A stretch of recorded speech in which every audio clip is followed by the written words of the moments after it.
वक्फ संशोधन अधिनियम 2025 को लेकर दाखिल याचिकाओं पर सुप्रीम कोर्ट 15 अप्रैल को सुनवाई कर सकता है। सीनियर एडवोकेट कपिल सिब्बल, अभिषेक मनु सिंघवी और निजाम पाशा ने कोर्ट से जल्दी सुनवाई का अनुरोध किया था। कानून को लेकर सुप्रीम कोर्ट में अब तक 15 याचिकाएं दाखिल हो चुकी है। मुख्य न्यायाधीश संजीव खन्ना ने सोमवार को आश्वासन दिया था कि वह चैम्बर में याचिकाओं को देखेंगे और उन्हें सुनवाई के लिए लगाने पर विचार करेंगे। जब कपिल सिब्बल ने याचिकाकर्ताओं की तरफ से मामला चीफ जस्टिस संजीव खन्ना के सामने रखा तो सीजेआई ने उन्हें रोकते हुए कहा कि इस तरह के अनुरोध पर विचार की अलग प्रक्रिया है।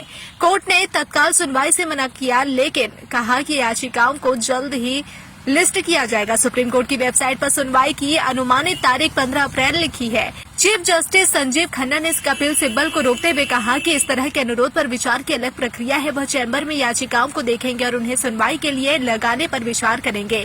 चीफ जस्टिस संजीव खन्ना ने कहा था कि जल्द सुनवाई के संशोधन को लेकर पहले ही व्यवस्था बनी हुई है, आपको यहाँ इसे रखने की कोई जरूरत नहीं है। कपिल सिब्बल ने कोर्ट से कहा कि कोई दबाव डाले बगैर उन्होंने सिर्फ तत्काल सुनवाई का उल्लेख किया है। सीजेआई संजीव खन्ना ने कहा कि लिस्टिंग और तत्काल सुनवाई के लिए उचित प्रक्रिया का पालन किया जाना चाहिए।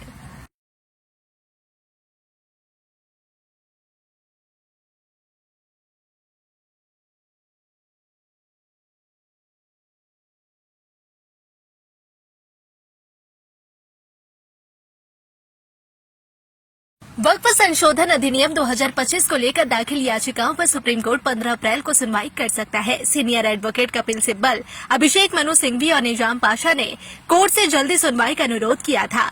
कानून को लेकर सुप्रीम कोर्ट में अब तक 15 याचिकाएं दाखिल हो चुकी है। मुख्य न्यायाधीश संजीव खन्ना ने सोमवार को आश्वासन दिया था कि वह चैम्बर में याचिकाओं को देखेंगे और उन्हें सुनवाई के लिए लगाने पर विचार करेंगे।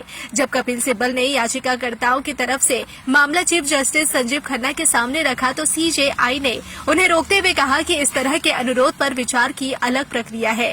कोर्ट ने तत्काल सुनवाई से मना किया, लेकिन कहा कि याचिकाओं को जल्द ही लिस्ट किया जाएगा। सुप्रीम कोर्ट की वेबसाइट पर सुनवाई की अनुमानित तारीख 15 अप्रैल लिखी है। चीफ जस्टिस संजीव खन्ना ने कपिल सिब्बल को रोकते हुए कहा कि इस तरह के अनुरोध पर विचार की अलग प्रक्रिया है। वह चैम्बर में याचिकाओं को देखेंगे और उन्हें सुनवाई के लिए लगाने पर विचार करेंगे। चीफ जस्टिस संजीव खन्ना ने कहा था कि जल्द सुनवाई के संशोधन को लेकर पहले ही व्यवस्था बनी हुई है, आपको यहाँ इसे रखने की कोई जरूरत नहीं है। कपिल सिब्बल ने कोर्ट से कहा कि कोई दबाव डाले बगैर उन्होंने सिर्फ तत्काल सुनवाई का उल्लेख किया है। सीजेआई संजीव खन्ना ने कहा कि लिस्टिंग और तत्काल सुनवाई के लिए उचित प्रक्रिया का पालन किया जाना चाहिए।